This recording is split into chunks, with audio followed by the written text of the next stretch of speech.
Hello! ఏంటి మళ్ళీ కిచెన్‌లో ప్రత్యక్షమయ్యావు? ఈసారి ఏం రెసిపీ చేసేస్తున్నావా ఏంటి అనుకుంటున్నారా? యెస్, మీరు గెస్ చేసింది నిజమే. ఈసారి ఒక మంచి రెసిపీ అయితే చేయబోతున్నాను. టైటిల్ ఆల్రెడీ చూసే ఉంటారు కదా! ఇప్పుడైతే నేను గుడ్లు వంజరం పులుసు అయితే చేస్తున్నాను. అనుకుంటారు డ్రై సీ ఫుడ్ ఏదో టేస్ట్ కోసం తింటాం గానీ ఏం హెల్త్ బెనిఫిట్స్ ఉంటాయని. బట్ మీకు తెలీదు దానివల్ల ఎంత హెల్త్ బెనిఫిట్స్ ఉన్నాయో చూపిస్తాను ఆగండి. వచ్చిందమ్మా సైంటిస్ట్ ఏం తెలుసు నీకని కామెంట్స్‌లో రెడీగా ఉంటారు. వెయిట్ చూపిస్తా. ఈ డ్రై సీ ఫుడ్ లోని ఒమేగా 3 ఫ్యాటీ యాసిడ్స్ ఉంటాయి. అది ఎంత బెనిఫిట్స్ తెలుసా హెల్త్ కి, స్కిన్ కి, బాడీకి. సో చూడండి, ఇదైతే స్కిన్ కి, హార్ట్ హెల్త్ కూడా అండ్ హెయిర్ కి కూడా. And main omega 3 fatty acids ఉన్న ఫుడ్స్ అయితే ఇవే. అందులో ఎక్కువ చూసుకుంటే సీ ఫుడ్ ఉన్నదన్నమాట. సో అంత హెల్త్ బెనిఫిట్స్ ఉన్న ఫుడ్ మనం ఎందుకు తినకూడదు? చూసారు కదా బెనిఫిట్స్. ఇంకా నో మోర్ వెయిటింగ్, రెసిపీలోకి అయితే వెళ్ళిపోదాం. ఫస్ట్ ఏ ఇంగ్రీడియంట్స్ కావాలో చూపిస్తాను రండి. ఈ రోజు రెసిపీకి కావాల్సిన ఇంగ్రీడియంట్స్ అయితే ఇవన్నీ ఏమేమి ఉన్నాయి అన్ని డీటెయిల్డ్ గా చూపిస్తాను రండి. ఫస్ట్ అయితే చింతపండు ఒక బిగ్ లెమన్ సైజ్ తీసుకుంటే సరిపోతుంది. అండ్ నెక్స్ట్ అయితే వంజరం పీసెస్ అన్నమాట. నేను మంచిగా హాట్ వాటర్ లో క్లీన్ చేసి పెట్టాను. అండ్ నెక్స్ట్ బాయిల్డ్ ఎగ్స్ మీకు ఎన్ని కావాలంటే అన్ని వేసుకోవచ్చు. అండ్ తర్వాత ఆనియన్స్, ఇవైతే 4 బిగ్ సైజ్ ఆనియన్స్ ని ఇలా కట్ చేసుకొని పెట్టుకున్నాను అనమాట. తర్వాత కొత్తిమీర కొంచెం తీసుకోండి, ఎక్కువ తీసుకోవద్దు, కొంచెం తీసుకుంటే సరిపోద్ది. ఇది 4 మిర్చిని స్లిట్ చేసి పెట్టుకున్నాను అనమాట. అక్కడ ఆనియన్స్ కట్ చేసావు, మళ్ళీ ఎందుకు సైడ్ లో అలా పెట్టావు అనుకుంటున్నారా? ఏదో ఆస్థెటిక్ లుక్ కోసం అలా ట్రై చేశాను. అబ్బా, ఆనియన్స్ ఎంత సన్నగా కట్ చేసింది, పానీపూరి బండి దగ్గర ఇస్తారుగా అంత సన్నగా కట్ చేసింది అనుకుంటున్నారా? నాకు అంత సీన్ లేదు, నేనేం కట్ చేయలేదు. నేను ఒక చాపర్ యూజ్ చేసి కట్ చేశాను అనమాట. జస్ట్ పీల్ రిమూవ్ చేసేసి అందులో వేసేస్తే ఇంత సన్నగా కట్ అవుతాయి. అదేంటో చూపిస్తాను, వెయిట్. ఇదిగో ఈ చాపరే యూజ్ చేస్తాను అనమాట. లోపల ఇలా బ్లేడ్ లా ఉంటది, అందులో ఆనియన్స్ వేసేసుకొని క్లోజ్ చేసేసి ఇలా ఒకటి ఇస్తారు. ఇది పెట్టి ఇలా ఇలా చాప్ చేసేస్తే ఈజీగా చాప్ అయిపోద్ది అనమాట. అది ఎలా చాప్ అవుతుందో నేను వీడియో మధ్యలో చూపిస్తాను. ఫస్ట్ అయితే కుకింగ్ లోకి వెళ్ళిపోదాం రండి. ఈ వంజరం పీస్ తోనే ఈ రోజు మనం కుక్ చేయబోతున్నాం అనమాట. ఈ డబ్బాలో యాక్చువల్ గా 1 kg వరకు ఉండేది. సో హాఫ్ kg వరకు మేము యూజ్ చేసేసాము, రిమైనింగ్ హాఫ్ kg ఉందన్నమాట. అండ్ మాకు ఒక 100 grams సరిపోద్ది ఈ రోజు కుకింగ్ కి. దీన్ని మంచిగా తీసుకొని పీసెస్ లో కట్ చేసేసుకోండి. నేనైతే ఈ సైజ్ పీస్ లో కట్ చేసుకుంటున్నాను. ఒక చిన్న చికెన్ సైజ్ ఉంటది కదా, ఆ సైజ్ లో కట్ చేసుకుంటున్నాను. కట్ చేసుకున్న తర్వాత క్లీనింగ్ ప్రాసెస్ చెప్తాను, వెయిట్ చేయండి. ఆల్రెడీ వంజరం పీసెస్ ని నేను హాట్ వాటర్ లో 2 times వాష్ చేసేసాను. అండ్ కుకింగ్ చేసే ముందు నేను ఏం చేస్తానంటే కొంచెం పసుపు ఉంటది కదా, పసుపు ఇదంతా వేసేసి హాట్ వాటర్ అయితే వేసి నానబెడతాను అనమాట. ఒక 5 minutes కుక్ చేసే ముందు అలా చేస్తే ఏమన్నా ఉంటే అన్ని పోతాయి. సో వేడివేడిగా హాట్ వాటర్ అయితే వేసేసుకోండి. మంచిగా ముక్కలో ఉన్నది ఏదన్నా ఉంటే ఇసుక లాంటిది ఉంటుంది, మనం ఎంత క్లీన్ చేసినా కూడా అదైతే పోతుంది. ఇంకా ఇది ఫైనల్ గా ఇది 3rd time అనమాట. ఒక జస్ట్ 5 minutes నానబెట్టేసుకోండి. అండ్ దాంతోపాటు చింతపండులో కూడా నేను వాటర్ వేసేసుకుంటున్నాను. చింతపండును కూడా నానబెట్టేసుకోండి. ఇది కుకింగ్ మధ్యలో అవసరం ఉంటుంది కాబట్టి ఇది కూడా వేడి నీళ్ళలో నానబెట్టుకుంటే త్వరగా నానిపోద్ది అనమాట. ఇంకా మొదలెడదామా? హీట్ ఎక్కనివ్వండి ప్యాన్ ని కొంచెం, అప్పుడు ఆయిల్ వేసుకుందాం. ఆయిల్ అయితే పోసేసాను. ఫస్ట్ నేను ఏం చేయబోతున్నానంటే వంజరం పీసెస్ ఉన్నాయి కదా, వీటిని ఫ్రై చేసుకోవాలన్నమాట మంచిగా. చాలా మంది ఏం చేస్తారంటే డైరెక్ట్ వీటిని కర్రీలో వేసేస్తారు, అలా చెయ్యొద్దు. వీటిని ఫ్రై చేసుకుంటేనే బాగుంటది అనమాట. మంచిగా క్రిస్పీగా ఫ్రై చేసుకోవాలి. అప్పుడు అందులో ఏమన్నా స్మెల్ ఉంటుంది చూడండి, అది పోతుంది. యాక్చువల్గా ఇది డ్రై సీ ఫుడ్ కదా, కొంచెం స్టోర్ చేసి పెట్టింది, ఆబ్వియస్లీ స్మెల్ అనేది వస్తుంది. ఇలా ఫ్రై చేసుకుంటే టేస్ట్ అయితే చాలా బాగుంటది. మా మమ్మీ నేర్పించారు అనమాట ఇలాగా. మీరు కూడా ఎప్పుడైనా ట్రై చేయండి ఇలాగే. డైరెక్ట్ గా వేసేద్ది పీసెస్, మంచిగా ఫ్రై చేసుకున్నాకే చేయండి. సో ఆయిల్ అయితే హీట్ అయిపోయింది, ఇంకా ఫ్రై చేసేద్దాం రండి. ఆయిల్ హీట్ అయింది, నేనైతే చిన్న పీస్ వేసాను. ఇంకా అన్ని పీసెస్ ని వేసేసి మంచిగా సాట్ చేయండి. బాగా డీప్ ఫ్రై అవ్వాలన్నమాట. అప్పుడే అందులో ఉన్న స్మెల్ ఏదైతే ఉంటుందో అదంతా పోతుంది. ఆయిల్ హీట్ అయిన తర్వాత కొంచెం మంటని మీడియంలోకే పెట్టుకోండి. మరి చిన్నది పెట్టద్దు, పెద్దది కూడా పెట్టద్దు. ఇలా పీసెస్ అన్నిటిని స్ప్రెడ్ చేసేసుకొని వేసుకోండి. చూస్తున్నారు కదా ఎంత బాగా వేగుతున్నాయో. వీటిని 2 sides మంచిగా రెడ్ గా వేపించుకోవాలన్నమాట. అప్పుడే ఎటువంటి స్మెల్ ఉన్నా అంతా పోతుంది. అండ్ ఇంకా దీనికి ఫ్లేవర్ అయితే బాగా యాడ్ అవుతుంది. ఇలా అయితే చేసుకోండి మీరు కూడా. చూస్తున్నారు కదా, ఇది 1 side అయితే గోల్డెన్ బ్రౌన్ కలర్ లో వేగిపోయింది. ఇంకో సైడ్ కి అయితే నేను ఫ్లిప్ చేసుకున్నాను. ఇంకో 5 minutes లో మొత్తం వేగిపోతాయి. ఆ వంజరం పీసెస్ వేగేలోపు ఎగ్స్ ఉంటాయి కదా, వాటికి అయితే ఇలా ఘాట్లు పెట్టేసుకోండి. కర్రీలో వేసేటప్పుడు పులుసు అందులోకి వెళ్ళి టేస్ట్ అయితే చాలా బాగుంటది. అండ్ ఇవి కొత్త గుడ్లు కదా, అందుకే అంత బాగా రాలేదన్నమాట. మా మమ్మీ అలా వచ్చినప్పుడు ఏం చేసేవారంటే ఈ గుడ్డు ఉండేది కదా, ఈ టైప్ గుడ్డు, ఇది మా మమ్మీ తినేసేవారు. మంచి గుడ్లేమో మాకు పెట్టేవారు అనమాట. అది అమ్మ ప్రేమ అంటే. ఇవన్నీ క్రిస్పీగా వేగిపోయినాయి అనమాట. బాగా క్రిస్పీగా వేగిందని ఎలా తెలియాలంటే మనం ఇలా ప్రెస్ చేస్తే అందులో గుచ్చుకోదనమాట. సో దాని అర్థం క్రిస్పీగా వేగిపోయినట్టు. ఏమని చెప్పను, తీసేసాను అంతే.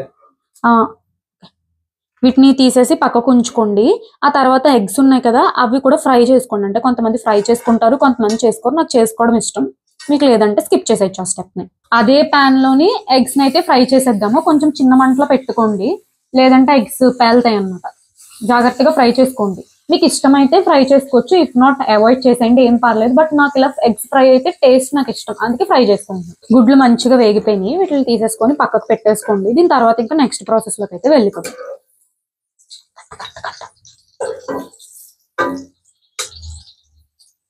మంచిగా ఫ్రై అయ్యాయి అనమాట. నాకు ఇలా చేసుకుంటే ఇష్టం, నాకు చిన్నప్పటి నుంచి ఇలా నచ్చుతుంది. ఫస్ట్ మిర్చి వేసేస్తున్నాను, అది వేగిన తర్వాత ఇంకా ఆనియన్స్ వేసేసుకోవడమే. మంచిగా ఫ్రై చేసుకోండి. నెక్స్ట్ అయితే ఆనియన్స్ వేసేస్తున్నాను, వీటిని కూడా మంచిగా వేపేసుకుందాం అనమాట. అండ్ అనుకుంటారు చాలా మంది, ఎందుకు టమాటో వేయలేదు అని చెప్పేసి. మనం ఎలాగో చింతపండు వేస్తున్నాం కదా, ఇంకా టమాటో వేయక్కర్లేదు. టమాటో వేస్తే అది ఫ్లేవర్ మారిపోయి ఇది వేరే టేస్ట్ వచ్చేస్తుంది అనమాట. ఇగురులో అయితే వేసుకోవచ్చు టమాటో, మనం చేసిన పులుసు కాబట్టి టమాటోతో అవసరం లేదు. డ్రై ఫిష్ ని కుక్ చేసింది ఉంది కదా ఆయిల్, సేమ్ ఆయిల్ లోనే ఆనియన్స్ మిర్చి ఎందుకు వేపుతున్నారు అని అనుకుంటున్నారా? ఏం లేదు, ఫ్లేవర్ అంతా ఆ ఆయిల్ లోనే ఉంటది అనమాట. సో దాంతోనే కుక్ చేసేచ్చు, ఎందుకంటే అది ఫ్రెష్ గా వేసిన ఆయిలే, రీయూజ్డ్ ఆయిల్ కాదు అది. అండ్ వన్ మోర్ థింగ్ ఏంటంటే, మీరు ఎందుకు ఆయిల్ ఎక్కువ వేసారు ఇప్పుడు అని కూడా అడుగుతారు. ఏం లేదు, ఇది నాన్ వెజ్ ఫిష్ ఇటువంటివి వండేటప్పుడు కొంచెం ఆయిల్ ఎక్కువ వేస్తే నీసు స్మెల్ ఉండదు అనమాట. మీకు ఆయిల్ ఎక్కువ తినడం ఇష్టం లేదు అంటే మీకు ఎంత లిమిట్ లో కావాలో అంత వేసుకుని remaining you can avoid, no problem. మనం చేసుకుంటుంది పులుసు కాబట్టి జస్ట్ ఆనియన్ సాఫ్ట్ గా అయితే చాలు, బ్రౌన్ కలర్ లో అవ్వక్కర్లేదు అనమాట. ఈగురికి అయితే అలా చేసుకోవాలి, బట్ ఇది పులుసు కాబట్టి ఈ కన్సిస్టెన్సీ సరిపోద్ది. ఇంకా రిమైనింగ్ ప్రాసెస్ లోకి అయితే వెళ్ళిపోదాం. సో ఆనియన్ వేగిపోయాయి కదా, ఇప్పుడు నేను ఇందాక ఫ్రై చేసుకున్నాం కదా ఈ వంజరం పీసెస్ ని, వాటిని అయితే వేసేసుకుంటున్నాను. ఎగ్స్ కూడా ఇప్పుడు నేను ఓన్లీ పసుపు అండ్ కారమే వేస్తున్నాను అనమాట, సాల్ట్ వేయట్లేదు. ఎందుకంటే వంజరం పీసెస్ లో చాలా సాల్ట్ ఉంటుంది. మీరు కానీ ఇప్పుడు సాల్ట్ వేస్తారంటే సాల్ట్ ఎక్కువ అయిపోద్ది. అది చింతపండు పులుసు వాటర్ వేసిన తర్వాత మరుగుతా చూడండి, అప్పుడు మీరు టేస్ట్ చేసి చూడండి. సాల్ట్ సరిపోలేదు అంటే అప్పుడు వేసుకోండి.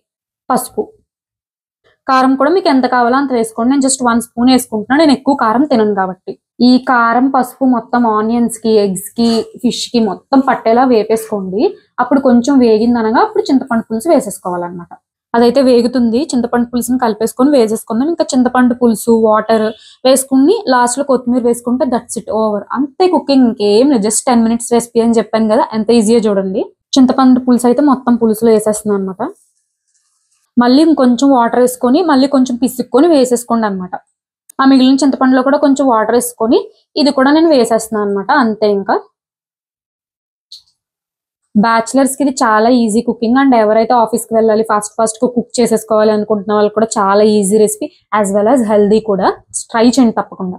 చింతపండుని కొంచెం సేపు వేగనివ్వండి, ఎందుకంటే వగరు టేస్ట్ ఉంటది కదా, అది పోతుంది. ఆ తర్వాత వాటర్ వేసేసుకోవాలన్నమాట. ఒక ఇంత గ్లాస్ వాటర్ అయితే సరిపోతుంది. మీకు ఎంత కావాలనుకుంటే దాన్ని బట్టి చూసుకోండి. ఈ చింతపండు పులుసుని కొంచెం వగర్ స్మెల్ పోయేంత వరకు ఒక 2 minutes అలా ఫ్రై చేసుకోండి. ఈ లోపు ఆనియన్ ఉందని చెప్పాను కదా స్టార్టింగ్ లో, అది ఎలా కట్ చేసుకుంటానో చూపిస్తా. ఇలా కట్ చేసుకున్న ఆనియన్ ని దీనిలో ఇది ఉంది కదా ఇది పెట్టేసుకోవాలి. ఇది పెట్టేసుకొని చుట్టూ ఆనియన్స్ వేసి ఈ మూత క్లోజ్ చేసేసుకోవడమే. ఇది ఉంది కదా ఇది పెట్టి ఇంకా అలా చేస్తే వచ్చేస్తుంది అనమాట. జస్ట్ ఇలా చేయండి, ఆనియన్స్ అంతా మంచిగా అయిపోతాయి అనమాట.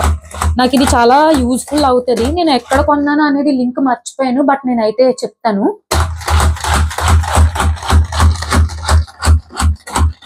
చూస్తున్నారు కదా ఎంత సన్నగా వస్తుందో, చూస్తున్నారు కదా జస్ట్ 1 minute లో ఎంత మంచిగా ఆనియన్ కట్ అయిపోయిందో.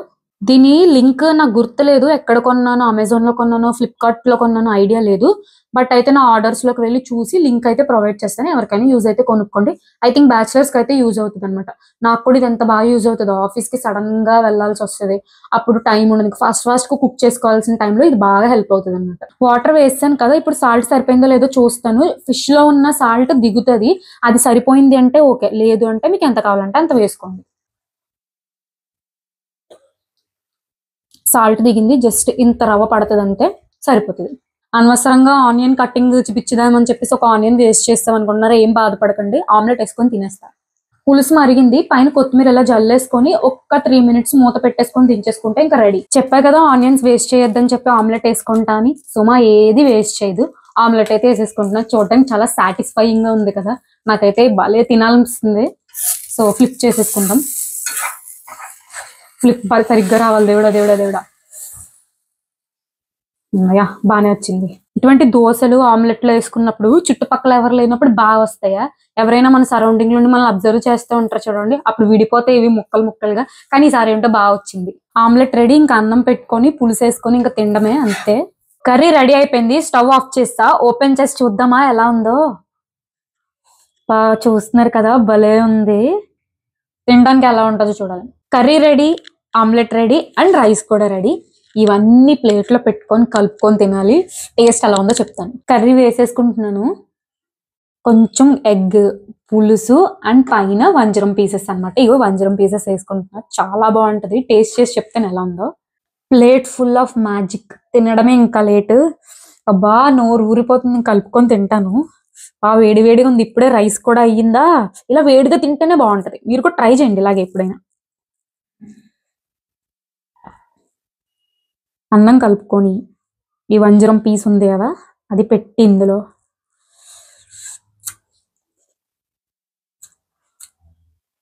సూపర్ ఉంది. ప్లీజ్ నా కోసం ఒక్కసారి ట్రై చేయండి. ట్రై చేసి ఎలా ఉందో చెప్పండి. అండ్ మీ దగ్గర వంజరం లేదు అంటే మన పేజ్లో ఉంది, ఆర్డర్ చేసుకోండి. అంతే అండి. రెసిపీ చాలా సింపుల్ కదా. ఇది tasty as well as healthy కూడా. చిన్న పిల్లల నుంచి పెద్దవాళ్ళ వరకు ఎవరైనా తినొచ్చు. అండ్ ఈ కర్రీ వల్ల హెల్త్ బెనిఫిట్స్ ఉన్నాయి ఎన్నో తెలుసా. స్కిన్, హెయిర్, హార్ట్ హెల్త్ కూడా మంచిది. ఒమేగా ఫ్యాటీ యాసిడ్స్ చాలా ఉంటాయి అనమాట డ్రై సీ ఫుడ్ లోని. సో కంపల్సరీగా నా కోసం ట్రై చేయండి. ఓకేనా? లైక్, షేర్, సబ్స్క్రైబ్ చేయడం మర్చిపోద్దు. బాయ్.